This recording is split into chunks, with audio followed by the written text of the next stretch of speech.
Class 11th और chapter है financial statement with adjustment. DK Google book का question number 3 बताना है आपको, जिसमें आपको बताऊंगा मैं कि adjustment of provision for doubtful डेब्ट किस तरह से करते हैं। That means provision for doubtful डेब्ट का एडजस्टमेंट कैसे होता है आपको पता चलेगा इस वीडियो को देखने के बाद। इजी टॉपिक है, बस थोड़ी सी कन्फ्यूज़न है, उसी कन्फ्यूज़न को दूर करना है, उससे ज़्यादा कुछ नहीं। वीडियो को लास्ट देखते रहिएगा। डीके गुड का क्वेश्चन है, क्वेश्चन नंबर 3 पूरा सॉल्व करके मैं आपको बताऊंगा। थोड़ा सा आपको धैर्य रखना, पेशेंस रखना, ताकि वो समझ में आ जाए। मैं हूं नकुल सर, आप देख रहे हैं द एकेडमिक्स गुरु।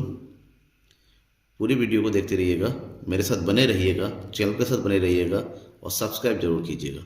चलिए हम बात करते हैं कि प्रोविजन फॉर डाउटफुल डेब्ट का एडजस्टमेंट कैसे करते हैं। सबसे पहले मैंने बताना है कि प्रोविजन फॉर डाउटफुल एक्चुअल में क्या होता है। जो आपका डेप्टर्स होता है उस डेप्टर्स पर क्रिएट किया जाता है, यानी कि जितना डेप्टर्स आपके पास दिया हुआ उस डेप्टर्स का जो भी परसेंटेज प्रोविजन होता है वो कैलकुलेट करेंगे। जहां पर आपको सबसे पहला स्टेप होता है प्रोविजन कैलकुलेट करना। तो प्रोविजन कैलकुलेट करने का फॉर्मूला हो जाता है provision equal to debtors multiply by provision percentage divided by 100। जो भी प्रोविजन परसेंटेज दे रखा है उसको 100 से डिवाइड कर देंगे, तो इससे क्या आ जाएगा, प्रोविजन आ जाएगा। अब इसके बाद नेक्स्ट स्टेप में जो भी आपने प्रोविजन क्रिएट किया है, ठीक है ना, जो भी प्रोविजन आपने क्रिएट किया है डेप्टर्स का, उस प्रोविजन में हम क्या करेंगे, अगर आपके क्वेश्चन में कहीं पर भी बैड डेब्ट दे रखा है, बैड डेब्ट्स, तो उसको प्लस कर देंगे। तो बैड डेब्ट्स को प्लस करने के बाद जो भी अमाउंट आएगा यहाँ पर, उस अमाउंट में से ओल्ड प्रोविजन जो भी दे रखा है हम क्या कर देंगे, माइनस कर देंगे। अब ओल्ड प्रोविजन दिया होता है आपका, ऊपर का ट्रायल बैलेंस दे रखा है क्वेश्चन में, आपके ट्रायल बैलेंस के क्रेडिट साइड में गिवन होता है और बैड डेब्ट्स ट्रायल बैलेंस के डेबिट साइड में गिवन होता है। तो ओल्ड प्रोविजन को लेस कर देंगे। लेस होने के बाद जो भी अमाउंट आएगा आपके सामने, यही होगा provision for doubtful debt. Provision for doubtful debt जो कि आपको प्रॉफिट एंड लॉस के डेबिट साइड में लिखना होता है, प्रॉफिट एंड लॉस के डेबिट साइड में लिखना होता है। अगर वहीं पर इसका उल्टा हो जाए कि प्रोविजन फॉर डाउटफुल डेट आपका नेगेटिव आता है यहाँ पर, कि जो भी प्रोविजन आपको ओल्ड प्रोविजन ज़्यादा हो जाता है और न्यू वाला कम हो जाता है, तो जो भी कम होता है उसको हम प्रॉफिट एंड लॉस के क्रेडिट साइड में शो करते हैं। बाद में जब इसको बैलेंस शीट में लिखा जाएगा, आपका बैलेंस शीट के एसेट साइड में हम क्या करते हैं, जब डेप्टर्स लिखने की बात, तो डेप्टर्स में से प्रोविजन को लेस कर दिया जाएगा। प्रोविजन कितना, जितना प्रोविजन हमने परसेंटेज करके निकाला है उसको लेस कर देंगे और उसको अमाउंट कॉलम में लिख देंगे। आप किस तरह से इसको करेंगे, क्वेश्चन देखिए, क्वेश्चन नंबर 3 आपकी बुक का। On 31 March 2017 the following trial balance was extracted from the books of Mohan. Mohan की बुक में दे रखा है, ठीक है ना। आप डिटेल से देखिए, क्वेश्चन आपकी बुक में भी होगा, स्क्रीन में भी दिख रहा है। और उसी के साथ ही साथ उसके थोड़ा सा नीचे देखिए, क्वेश्चन के नीचे जहाँ पर एडजस्टमेंट दे रखे हैं, prepaid trading and profit and loss account for the year ended 31 March 2017 and balance sheet as at the date after taking into account the following. आपके पास एडजस्टमेंट दे रखे हैं जहाँ पर प्राइवेट परचेज दे रखा है, ठीक है ना। देखिए प्राइवेट परचेज कितना दे रखा है, प्राइवेट परचेज गिवन है 4000 have been debited to purchase account. Purchase account में प्राइवेट परचेज इंक्लूड हो गया है, जो कि आपको हटाना है। डेप्रिसिएशन लगाना है बिल्डिंग पर, लैंड बिल्डिंग पर, मोटर व्हीकल्स पर। सैलरी आउटस्टैंडिंग गिवन है, प्रीपेड इंश्योरेंस गिवन है, प्रोविजन फॉर डाउटफुल डेब्ट गिवन है, जो कि मैंने आपको बताया अभी किस तरह से एडजस्टमेंट करने को एडजस्टमेंट करेंगे। और स्टॉक दे रखा है, क्लोजिंग स्टॉक, ठीक है। तो क्वेश्चन को करना शुरू करते हैं, चलिए ठीक है। देखिए अपने ये हो गया फॉर्मेट ट्रेडिंग और प्रॉफिट एंड लॉस अकाउंट बनाने का। सबसे पहले जो बनाया जाता है वो ट्रेडिंग अकाउंट है। ट्रेडिंग अकाउंट बनाने के लिए सबसे पहला काम क्या किया जाता है, जो ओपनिंग स्टॉक है उसकी एंट्री करेंगे। तो ओपनिंग स्टॉक देखिए क्वेश्चन में दिया हुआ है, ट्रायल बैलेंस में ओपनिंग स्टॉक गिवन है आपका कितना, 6800। वहीं पर परचेज गिवन है, परचेज है 66,000। रिटर्न गिवन है तो माइनस कर दीजिए, रिटर्न है 1500। देखिए रिटर्न सिंगल नाम से दे रखा है, जो क्रेडिट साइड का रिटर्न है वो है परचेज रिटर्न, परचेज से माइनस होगा, और जो डेबिट साइड का रिटर्न है वो है सेल्स रिटर्न, जो सेल्स से माइनस होगा। तो परचेज रिटर्न माइनस हो गया 1500। साथ ही साथ एक चीज़ और माइनस होगा, प्राइवेट परचेज। क्यों, क्योंकि वो ड्राइंग होता है, उसको हम इसमें इंक्लूड नहीं करते हैं। तो प्राइवेट परचेज को माइनस कर देंगे एज ए ड्राइंग 4000। तो 1500 और 4000 को माइनस करेंगे तो हमारे पास बचेगा 60,500। इन दोनों की एंट्री के बाद हम एंट्री करेंगे फिर सेल्स की बाय सेल्स अकाउंट। सेल्स दे रखा है 1,10,000 और रिटर्न भी दे रखा है तो लेस कर देंगे रिटर्न। रिटर्न इज 8,000, तो 1,10,000 में से 8,000 लेस करेंगे तो ये बचेगा 1,02,000। ठीक है, और सेल्स लिखने के बाद इसी के नीचे जो अमाउंट आता है वो होता है क्लोजिंग स्टॉक का। क्लोजिंग स्टॉक गिवन है 7,000 एडजस्टमेंट के लास्ट में। ठीक है, इतनी एंट्री के बाद हम देखेंगे डायरेक्ट एक्सपेंसेस क्या क्या दे रखा है, उसकी एंट्री करेंगे। डायरेक्ट एक्सपेंसेस में केवल दे रखा है एक ही चीज, कैरीज इनवार्ड। कैरीज आउटवर्ड होता है तो वो परचेज रिटर्न, वो सॉरी प्रॉफिट एंड लॉस में आता है। परचेज इनवार्ड यहाँ आता है, दैट इज 3,000। अब हमें नेक्स्ट स्टेप करना है अब टोटल। ठीक है ना, टोटल कीजिए। हम क्रेडिट साइड का अगर टोटल करते हैं तो इसका टोटल हो जाएगा 1,09,000। जबकि डेबिट साइड का टोटल कर रहे हैं तो इसका टोटल आ रहा है 70,300। लेस कीजिए कितना हो जाएगा 0,078, इधर बचा 38,700। 38,700 आया, इसकी एंट्री करेंगे हम इधर, दैट इज ग्रॉस प्रॉफिट लिखा जाता है transfer to profit and loss account, that is 38,700। Total कर दीजिए account, total is 1,09,000, here also 1,09,000। जो ग्रॉस प्रॉफिट आपने लेके आया है उसको हम नीचे ट्रांसफर करेंगे, जो कि बनेगा प्रॉफिट एंड लॉस अकाउंट में to by gross profit. Amount कितना आया 38,700।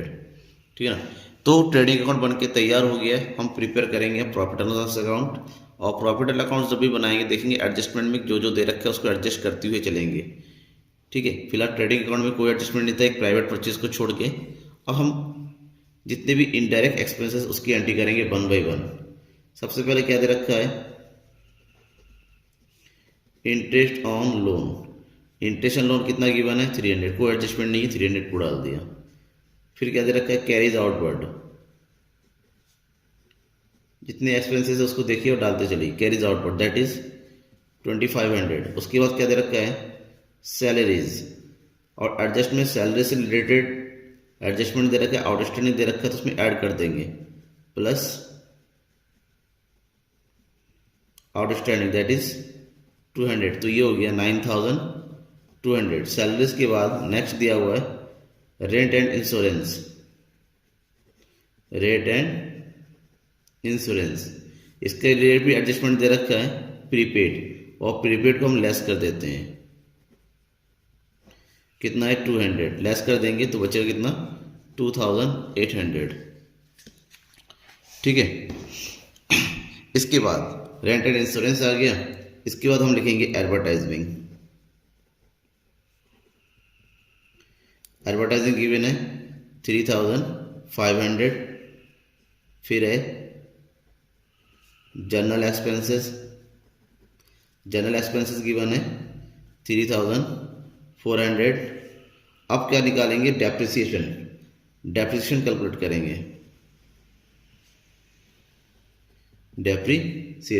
और डेप्रिसिएशन कैलकुलेट करने के लिए हमें थोड़ा सा वर्किंग नोट करना पड़ेगा अलग से।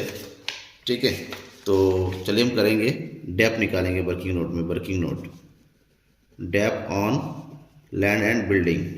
अब लैंड एंड बिल्डिंग दिया हुआ है 12,000 का 2.5 यानी कि 2.5% निकालना है। तो कितना आ गया, 0 से 0 कट गया, दैट इज 300। डेप्रिसिएशन आ गया लैंड पर। दूसरा निकालेंगे मोटर व्हीकल, और मोटर व्हीकल का अमाउंट दे रखा है 10,000 का 20% कैलकुलेट करने के लगा, दैट इज 2,000। इतना हो गया। इसको उठा के हम अकाउंट में लिखेंगे डेप्रिसिएशन लैंड एंड बिल्डिंग कितना है 300, और दूसरा है मोटर व्हीकल ये है 2,000। Total amount is 2,300। क्लियर। इतना करने के बाद अब एक एडजस्टमेंट बचा हुआ है प्रोविज़न का, तो प्रोविज़न का एडजस्टमेंट करते हैं। ठीक है, तो प्रोविज़न का एडजस्टमेंट कैसे करेंगे वो देखिए। आपके क्वेश्चन में दे रखा है प्रोविज़न कितना परसेंट क्रिएट करना है, 5% डेप्टर्स पर। और डेप्टर्स कितना दे रखा है, आपका डेप्टर्स जो बुक में दिया हुआ है दैट इज़ 20,000। तो 20,000 का 5% अगर क्रिएट करते हैं दैट इज़ 5 to the 10, 1,000 आ गया प्रोविज़न। ठीक है ना, प्रोविज़न आपको क्रिएट करना है तो डायरेक्ट इसको लिखेंगे अकाउंट में यहाँ पर